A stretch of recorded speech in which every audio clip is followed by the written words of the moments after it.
काला साया। यूं तो बनारस घाट अपनी खूबसूरती के लिए बहुत प्रचलित है, पर घाट के किनारे कई राज लिए बैठे हैं। ये कहानी शुरू होती है बनारस के घाट के पास बने ममता निवास से, जहाँ प्रिया लाल जोड़े में ममता के घर उसकी बहू बनकर आती है। आओ आओ बहू, घर को अपने पैरों से पवित्र करो। ममता घर की दहलीज पार कर ही रही होती है कि अचानक एक बहुत गंदी सी बास पूरे घर में फैल जाती है।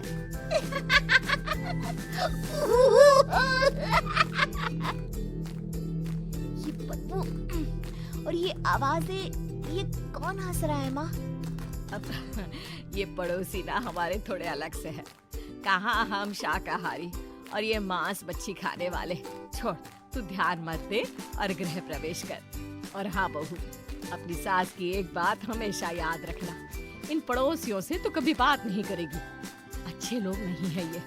अपनी सास की ये बात मानेगी ना बेटा? हाँ माँ, जो आपकी मर्जी, मैं उनसे बात नहीं करूँगी। अगले दिन प्रिया अपनी पहली रसोई बनाने रसोई घर में जाती है। ये छोटी बात तो नाक में जा रही है। एक काम करती हूँ, खिड़की खोल देती हूँ। प्रिया खिड़की खोलने जाती है। इतने जाले, लगता है इस खिड़की को कभी खोला ही नहीं गया। पर ऐसा क्यों? ओह, नॉन वेज की स्मेल आती होगी ना। 2 मिनट के लिए खोल लेती हूँ, फिर बंद कर दूंगी। प्रिया खिड़की खोलती है। खिड़की खोलते ही उसकी नजर सामने वाले घर की खिड़की पर पड़ती है, जहाँ एक लड़की खड़ी होती है।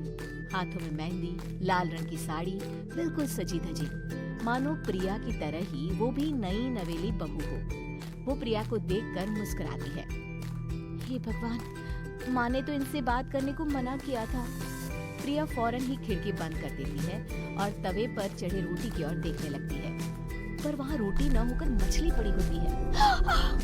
ये क्या? पहली ही रसोई में इतनी बड़ी गलती।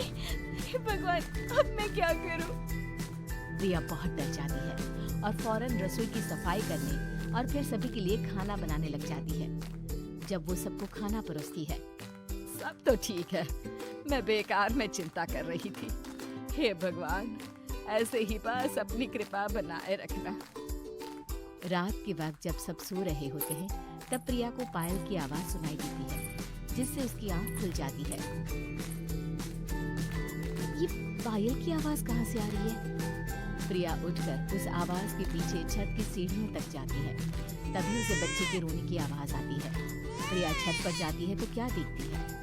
वही लाल साड़ी वाली लड़की अपनी गोद में एक नवजात बच्चे को घुमा घुमा कर सुला रही है। तभी प्रिया की नजर उसके पेट पर पड़ती है। ओह गॉड, ये तो प्रेग्नेंट भी है। सुनिए, बच्चा सो नहीं रहा है क्या? मैं कुछ मदद करूं? नहीं नहीं, आपके घर वालों को अच्छा नहीं लगेगा, मैं संभालूंगी। स्नेहा की गोद से बच्चा हाथ मारकर प्रिया की गोद में आने को छटपटाने लगता है। दोनों घर अगल बगल में बने होने के कारण प्रिया उस बच्चे को गोद में ले लेती है। प्रिया के पास आते ही वो सो जाता है। बच्चे का वो स्पर्श रात भर प्रिया भूल नहीं पाती और अगली सुबह वो छत पर कपड़े सुखा रही होती है। तभी उसे एक औरत इशारा करके बुलाती है। स्नेहा कह रही थी, बाबू तुम्हारी गोद में आते ही सो गया। मैं गौरी, स्नेहा की माँ हूँ। बहू, घर आना, बाबू को खिला भी लेना। शाम को जब घर पर कोई नहीं रहता, बच्चे से मिलने के लिए प्रिया छिपकर अपनी पड़ोसन के घर चली जाती है और कुछ देर बच्चे को खिलाकर वापस लौट आती है। इसके कुछ दिन बाद ही प्रिया को पता चलता है कि वो माँ बनने वाली है। ममता की खुशी का ठिकाना नहीं रहता।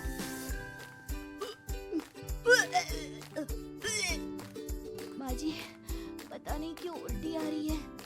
प्रिया भागती हुई वॉशरूम में जाती है तो हरी और लाल रंग की उल्टी करती है।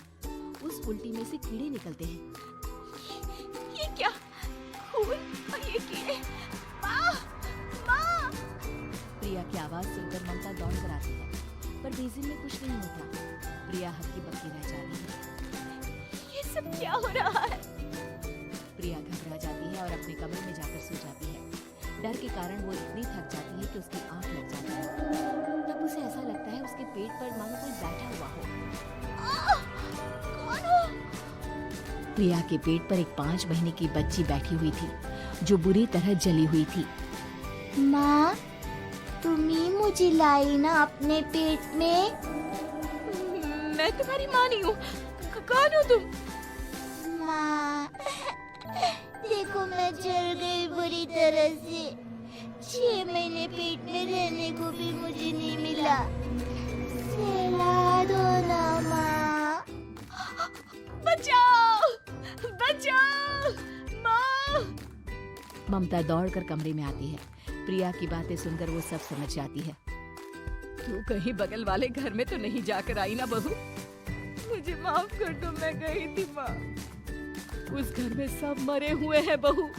कई साल पहले स्नेहा उस घर में बहू बनकर आई थी। कुछ ही दिन में वो एक बच्चे को जन्म देने वाली थी। पूरा घर बच्चे के आने की खुशी में खोया था कि एक दिन अचानक उस घर में आग लग गई। सब बुरी तरह जलकर मर गए। गौरी आज भी दादी बनने का इंतजार कर रही है और इसीलिए स्नेहा ने अपना अजन्मा बच्चा तुम्हारी कोख में डाल दिया। ममता ये कह रही होती है कि पीछे से उसके पैरों को एक बच्चा पकड़ लेता है। दादी, दादी। माँ, स्नेहा की गोद में यही बच्चा था। ये बच्चा कौन है फिर? तेरी मौत है। तेरी भी दादी। जिस चीज का ममता को डर था वही हो गया। ममता निवास के ऊपर मौत ने चादर बिछा दी थी। प्रिया का पेट ऐसे बढ़ जाता है मानो 9 महीने का हो। 2 हाथ उसके पेट से बाहर निकलते हैं। बहू, संतोष को फोन कर, किसी पंडित जी को बुला बहू। प्रिया का पति भागता हुआ घर आता है। ये तो होना ही था माँ। तेरा बाप तेरे सामने आ गया तो तू सह नहीं पा रही है। स्नेहा घर में आग लगी नहीं थी, माँ ने लगाई थी प्रॉपर्टी की लालच में। और वो बच्चा मेरी पहली पत्नी का बच्चा है, मेरा बेटा, जो कि उस आग की चपेट का शिकार हो गया था। मैंने तुमसे ये सब माँ के कहने पर छुपाया था। मुझे माफ कर दो प्रिया। तुम अगर चाहो तो यहाँ से जा सकती हो। मैं तुम्हें किसी भी बंधन में रखना नहीं चाहता। मेरी शादी हुई है आपसे, मैं आपको छोड़ नहीं सकती। पर उससे पहले हमें स्नेहा, उसकी माँ और बच्चे की आत्मा की शांति करवानी होगी। संतोष और ममता गौरी के घर जाते हैं। अंदर सब कुछ जला हुआ होता है। जमीन पर जली हुई लाशें बिखरी हुई थी। ममता रो रो कर अपनी करने की माफी गौरी से मांगती है। प्रिया स्नेहा के घर वालों का अंतिम संस्कार करवा देती है और ममता निवास फिर से आत्माओं के साए से मुक्त हो जाता है।